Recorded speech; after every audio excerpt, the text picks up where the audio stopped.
الحمد لله رب العالمين، نحمده ونستعينه ونستغفره ونستهديه،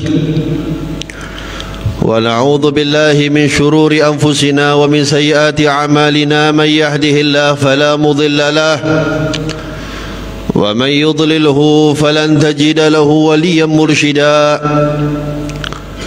أشهد أن لا إله إلا الله وحده لا شريك له، شهادة تعرض بها اللسان أما تضمنه الجنان من التصديق بها والإذعان.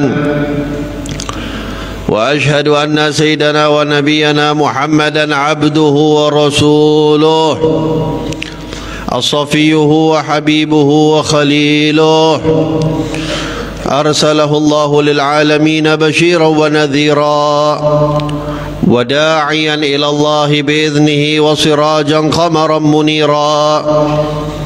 اللهم صل وسلم على سيدنا وحبيبنا وشفيعنا وقرة أعيننا محمد بن عبد الله، مفتاح باب رحمة الله، عدد ما في علم الله، صلاة وسلاما دائمين بدوام ملك الله، وعلى آله وصحبه ومن والاه، ولا حول ولا قوة إلا بالله. أما بعد، فيا عباد الله، إني أوصيكم ونفسي بتقوى الله. قال الله تعالى في كتابه الكريم وهو أصدق القائلين: يا أيها الذين آمنوا اتقوا الله حق تقاته ولا تموتن إلا وأنتم مسلمون. صدق الله العظيم وصدق النبي الرسول الكريم، ونحن على ذلك من الشاهدين والذاكرين برحمتك يا أرحم الراحمين. أما بعد، Alhamdulillah, segala puji dan syukur kita panjatkan kehadiran Allah Subhanahu wa taala atas segala nikmat dan karunia yang diberikan oleh Allah Subhanahu wa taala kepada kita. Sampai detik ini Allah Subhanahu wa taala masih memberikan nikmat iman, nikmat Islam, nikmat kesehatan, dan begitu juga nikmat umur yang diberikan oleh Allah Subhanahu wa taala kepada kita. Hari berganti demi hari, bulan berganti demi bulan, tahun berganti demi tahun. Semua hari yang diberikan oleh Allah Subhanahu wa taala yang merupakan adalah umur bagi kita. Ini merupakan nikmat yang begitu besar yang telah diberikan oleh Allah Subhanahu wa taala kepada kita. Oleh sebab itu kita diminta oleh Allah Subhanahu wa taala untuk memohon agar Allah Subhanahu wa taala memanjangkan umur kita. Namun umur yang panjang, jangan lupa kita meminta kepada Allah Subhanahu wa taala disertai dengan keberkahan pada umur tersebut. Nabi Muhammad sallallahu alaihi wa alihi wasallam ketika ditanya oleh sahabat, "Ya Rasulullah, ayyun nas khair?" Ya Rasulullah, siapa manusia yang paling baik? Nabi Muhammad sallallahu alaihi wasallam beliau mengatakan, "Man tala umruhu wa hasuna amaluh." Manusia yang paling baik adalah yang panjang umurnya, akan tetapi juga baik amalnya. Ditanya lagi oleh sahabat, "Ayun nas syarr?" Siapa manusia yang paling buruk ya Rasulullah? Nabi Muhammad mengatakan, "Man tala umruhu wa sa'a amaluh." Orang yang panjang umurnya yang paling buruk adalah orang yang panjang umurnya dan tetapi buruk juga amalnya. Diikatkan oleh Allah Subhanahu, diikatkan oleh Nabi Muhammad sallallahu alaihi wasallam akan baik dan buruknya seseorang, bagaimana panjangnya umur orang tersebut. Namun bukan hanya semata-mata panjang umur, akan tetapi bagaimana dia mengamalkan seseorang tersebut, memanfaatkan umur yang diberikan oleh Allah Subhanahu wa taala kepada kita. Oleh sebab itu hadirin, dikatakan oleh ulama, kullu nafasin min anfasik jawharatun la qimatalah. Setiap nafas daripada nafas yang diberikan oleh Allah Subhanahu wa taala kepada kita itu merupakan jauharah, satu permata yang tidak ada harganya, yang tidak bisa dibandingkan bagaimana nilainya. Saking berharganya setiap nafas yang diberikan oleh Allah Subhanahu wa taala kepada kita. Oleh sebab itu, ayo kita manfaatkan umur yang diberikan oleh Allah Subhanahu wa taala. Berapa tahun Allah Subhanahu wa taala telah memberikan usia kepada kita? Berapa tahun kita diberikan izin oleh Allah Subhanahu wa taala untuk hidup di atas muka bumi ini? Mudah-mudahan kita semua diberikan umur yang panjang oleh Allah Subhanahu wa taala. Akan tetapi hadirin sidang jamaah Jumat yang dirahmati oleh Allah Subhanahu wa taala, selain kita meminta umur yang panjang, minta juga kepada Allah Subhanahu wa taala senantiasa dibarengi dengan hidayah dan taufik dari Allah Subhanahu wa taala. Karena tidak ada manfaatnya umur yang panjang kalaulah umur tersebut digunakan untuk maksiat kepada Allah Subhanahu wa taala. Setiap hari-hari kita, setiap jam kita, setiap menit kita, setiap detik kita akan diminta pertanggungjawabannya oleh Allah Subhanahu wa taala. Nabi Muhammad sallallahu alaihi wasallam, beliau pernah bersabda, la tazulu qadama 'abdin hatta yus'alu an arba'. La tazulu qadama 'abdin yaumal qiyamah hatta yus'alu an arba'. Tidak akan tergelincir kaki seseorang hamba di yaumil qiyamah nanti kecuali Allah Subhanahu wa taala akan menanyakan 4 perkara kepada hamba tersebut. Semua kita akan dipertanyakan oleh Allah Subhanahu wa taala akan 4 perkara ini, hadirin. Dan keempat perkara ini semuanya sangat berkaitan dengan umur yang diberikan oleh Allah Subhanahu wa taala kepada kita. Semua kita akan mendapati pertanyaan yang di mana Allah Subhanahu wa taala akan bertanya kepada kita. Yang pertama, an umrihi fima afnah. Pertanyaan yang dia akan tanya oleh Nabi Allah Subhanahu wa taala, umur yang Allah berikan, apa yang kita sudah lakukan dengan umur yang diberikan oleh Allah Subhanahu wa taala? Kita gunakan untuk maksiat, kita gunakan untuk menarik murkanya Allah, atau alhamdulillah umur yang diberikan oleh Allah kita gunakan untuk menarik ridha daripada Allah Subhanahu wa taala. Hadirin sidang jamaah Jumat yang dirahmati oleh Allah Subhanahu wa taala, umat Nabi Muhammad sallallahu alaihi wa alihi wasallam umurnya tidak panjang sebagaimana umat-umat terdahulu, yang mana kita mengetahui Nabi Adam ribuan tahun hidupnya, Nabi Nuh ribuan tahun hidupnya, Nabi Hud ribuan tahun hidupnya. Ada di antara umat-umat terdahulu 1500 tahun usia mereka, 2000 tahun usia mereka. Tapi Nabi Muhammad sallallahu alaihi wasallam sudah memberitahu kepada kita, a'maru ummati ma baina sittina wa sab'in. Umurnya umatku itu antara 60 sampai 70 tahun. Wa qalilum ma jawaza dzalik. Sedikit yang lewat daripada umur tersebut. Bahkan Nabi Muhammad sendiri yang mengatakan usia umatku 60 sampai 70 tahun, usia beliau hanya sampai 63 tahun. Tepat sebagaimana yang dikatakan oleh Rasulullah, antara 60 sampai 70 tahun. Kita melihat hadirin sidang jamaah Jumat yang dirahmati oleh Allah, berapa langkahnya orang-orang yang mungkin usianya sampai 100 tahun lebih. Kita mendapati bisa menghitung jari orang-orang yang usianya sampai lebih daripada 100 tahun.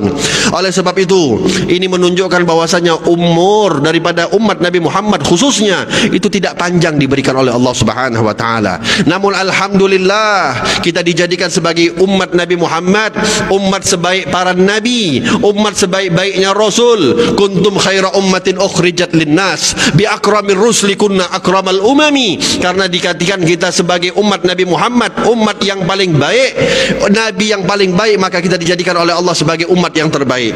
Oleh sebab itu, kalau kita pandai memanfaatkan umur yang singkat ini, maka bisa jadi pahala yang diberikan oleh Allah Subhanahu wa taala kepada kita, kalau kita mampu untuk memanfaatkan umur yang diberikan oleh Allah, itu dapat melebihi daripada pahala yang diberikan oleh Allah kepada umat-umat terdahulu yang mungkin hidupnya mereka ribuan tahun lamanya.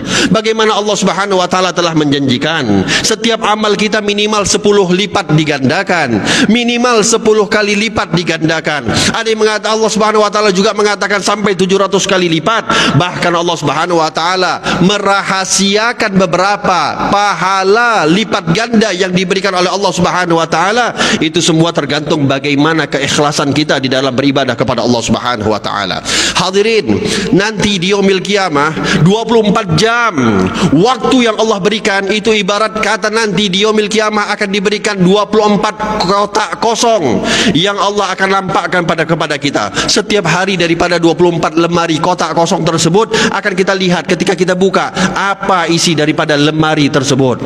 Bahkan umur yang begitu berharga ini, bahkan dikatakan orang-orang yang sudah masuk surga mereka akan menyesal nanti di yaumil qiyamah.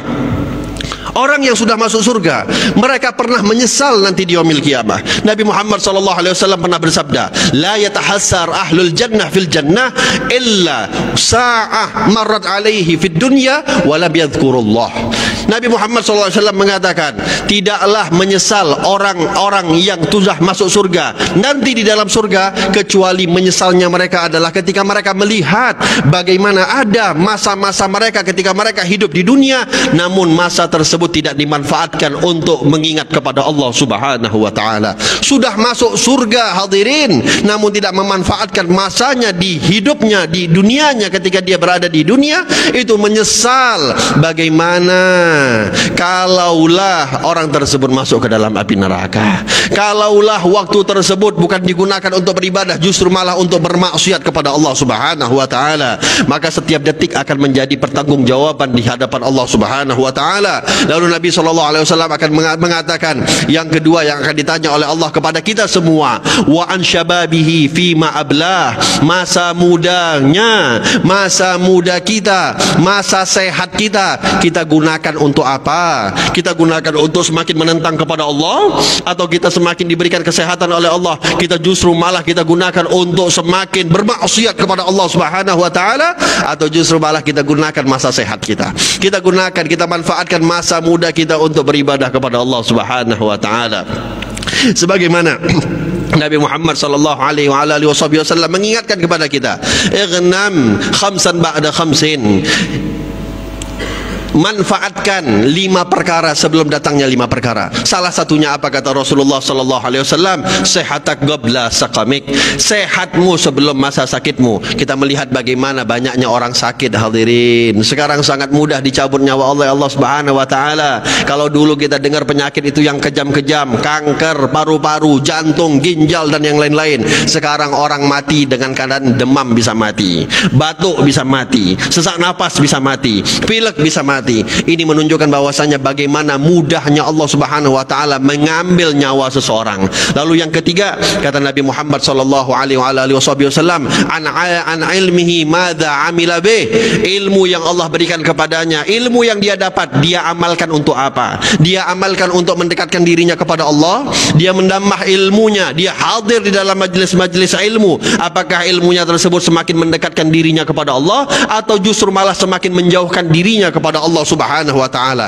Berapa banyak orang yang ketika diberikan ilmu, bukan hanya ilmu agama, bahkan ilmu dunia, ilmu kedokteran, ilmu ekonomi, ilmu perpolitikan, justru bukan digunakan untuk mendekatkan dirinya kepada Allah Subhanahu wa taala, akan tetapi semakin menentang kepada Allah Subhanahu wa taala. Diberi jabatan politik akan tetapi digunakan untuk korupsi. Diberikan ilmu ekonomi, pemahaman ekonomi oleh Allah Subhanahu wa taala, digunakan untuk menipu orang-orang yang tidak faham kepadanya. Bagaimana lagi kalaulah ilmu yang diberikan oleh Allah adalah ilmu agama, digunakan untuk mencari ramah tamahnya dunia, digunakan untuk menyesatkan orang-orang karena ingin mencari keduniaan. Na'udzubillahi min dzalik. Dan yang keempat kata Nabi Muhammad sallallahu alaihi wasallam akan ditanya oleh Allah Subhanahu wa taala an malihi min aina iktasaba wa fima anfaqah.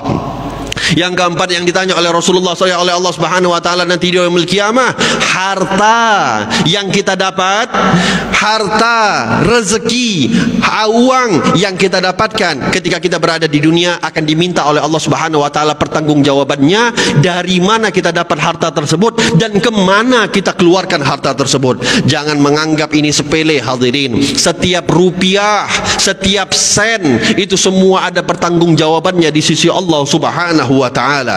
Sayyidina Abdurrahman ibn Auf, salah seorang daripada 10 orang sahabat yang telah dijamin oleh Allah Subhanahu wa taala masuk ke dalam surga. Akan tetapi di antara 10 sahabat ini, beliau adalah orang yang paling terlambat masuk ke dalam surga. Kenapa? Karena beliau adalah orang yang paling banyak diberi rezeki oleh Allah Subhanahu wa taala. Rezekinya bukan dipakai untuk maksiat, rezekinya bukan dipakai untuk menentang kepada Allah, rezekinya bukan dipakai untuk menarik murkanya Allah, tidak. Rezekinya digunakan untuk sedekah, rezekinya digunakan untuk fisabilillah, rezekinya digunakan untuk infak di jalan Allah Subhanahu wa taala. Akan tetapi rezeki yang semakin banyak, auditnya pun semakin banyak. Rezeki yang semakin banyak, auditnya pun semakin lama. Sehingga di antara 10 sahabat ini, beliaulah yang paling lambat masuk ke dalam surga. Oleh sebab itu hadirin, kalaulah Allah Subhanahu wa taala menitipkan rezeki kepada kita, maka hati-hati, cari tahu, perhatikan dari mana kita mendapatkan rezeki tersebut. Rezeki jangan sampai kita ambil daripada yang haram, jangan kita dapatkan rezeki tersebut daripada yang syubhat. Nabi Muhammad sallallahu alaihi wasallam pernah bersabda, kullu lahmin nabatat min haram fannara aula bih. Setiap daging, setiap tubuh yang dimasukkan sesuatu daripada yang haram, maka neraka yang paling pantas untuk orang tersebut. Hati-hati hadirin, jangan sampai kita mencari rezeki, kita enggak pernah peduli ini uang halal ataukah uang haram, ini adalah uang yang syubhat ataukah uang yang berkah. Kita enggak pernah peduli. Kita berikan kepada anak kita, kita berikan kepada istri kita. Apa mau kita, apa jadinya keluarga kita kalau mereka dicekoki dengan sesuatu hal-hal yang haram? Tidak akan mungkin mereka bisa taat kepada Allah Subhanahu wa taala. Kata Nabi Muhammad sallallahu alaihi wasallam, man akalal halal ata'at jawarihuhu sya'am aba wa man akalal haram asa'at jawarihu sya'am aba. Barang siapa yang makan halal, maka tubuhnya itu akan senantiasa taat kepada Allah, dia mau ataupun tidak. Akan tetapi tubuh yang senantiasa makan hal-hal yang haram, maka tubuh tersebut akan senantiasa mengajak orangnya untuk bermaksiat kepada Allah, baik dia ingin atau tidak. Oleh sebab itu hadirin, dari mana rezeki yang Allah berikan kepada kita? Caranya, rezeki sudah ditentukan oleh Allah, tapi kita yang menentukan bagaimana cara untuk kita menarik rezeki tersebut. Apakah halal ataukah haram, atau kita tak peduli itukah syubhat, itukah entah asalnya dari mana dan kemana kita keluarkan rezeki tersebut. Beruntung orang-orang yang diberi rezeki oleh Allah Subhanahu wa taala digunakan untuk bersedekah, bersedekah ke masjid, bersedekah ke pondok pesantren, bersedekah ke jalan Allah Subhanahu wa taala fi sabilillah, maka rezeki tersebut insyaallah akan menjadi tabungannya nanti di yaumil qiyamah. Hati-hati, setiap sen yang kita keluarkan untuk maksiat kepada Allah, maka rezeki tersebut akan menarik kita ke dalam murkanya Allah. Na'udzubillah, dimasukkan oleh Allah Subhanahu wa taala ke dalam api neraka. Wal a'yadzubillah. Ingat, Allah Subhanahu wa taala menciptakan kita bukan dalam keadaan sia-sia. Allah Subhanahu wa taala mengatakan, afa hasibtum annama khalaqnakum abatsan wa annakum ilaina la turja'un. Apakah kalian ini menganggap bahwasanya kalian ini diciptakan secara sia-sia dan kalian tadi tidak akan kembali lagi kepada kami, kata Allah Subhanahu wa taala. Kita semua dia akan mati hadirin, kita semua akan mendapatkan ajal kita. Oleh sebab itu persiapkan ajal kita dengan sebaik-baik ajal. Mudah-mudahan insyaallah umur yang diberikan oleh Allah Subhanahu wa taala bisa kita manfaatkan sebaik-baiknya untuk mendekatkan diri kita kepada Allah Subhanahu wa taala. Senantiasa kita gunakan untuk beribadah kepada Allah Subhanahu wa taala, dan mudah-mudahan insyaallah harapan kita terbesar adalah mudah-mudahan Allah mencabut nyawa kita dalam keadaan husnul khatimah, tidak dicabut nyawa kita oleh Allah Subhanahu wa taala dalam keadaan su'ul khatimah. Wal a'yadu billah, thumma na'udzu billahi min dzalik. A'udzu billahi minasyaitonir rajim. Bismillahirrahmanirrahim. Wal 'ashri innal insana lafi khusrin illa alladhina amanu wa 'amilus shalihat wa tawasaw bil haqqi wa tawasaw bis sabr. Barakallahu li wa lakum fil Qur'anil 'azim wa nafa'ani wa iyyakum bima fihi minal ayati wa dzikril hakim wa taqabbala minni wa minkum tilawatahu innahu huwat tawwabur rahim. Allahumma salli wa sallim وزد ودم وأنعم وتفضل وبارك بجلالك وكمالك على زين عبادك وأشرف عبادك سيدنا ومولانا محمد وعلى آله وصحبه وسلم ورضي الله تبارك وتعالى عن كل الصحابة رسول الله أجمعين.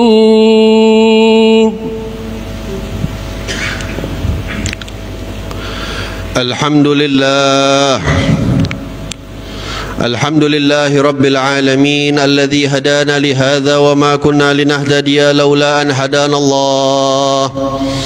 أشهد أن لا إله إلا الله وحده لا شريك له وأشهد أن سيدنا محمدا عبده ورسوله.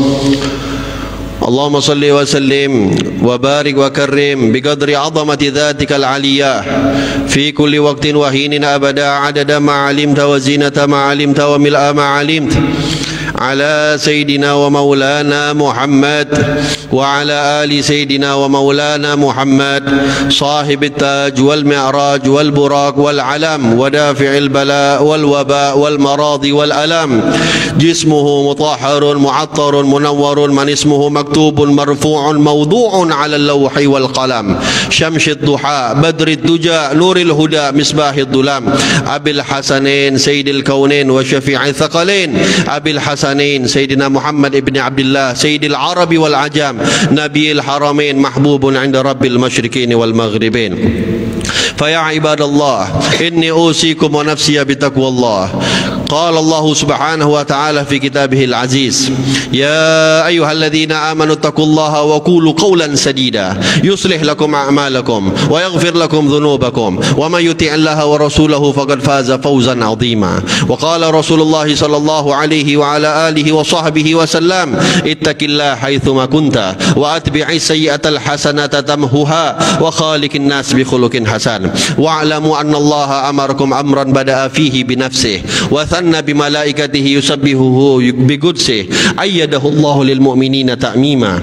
إن الله وملائكته يصلون على النبي يا أيها الذين آمنوا صلوا عليه وسلموا تسليما.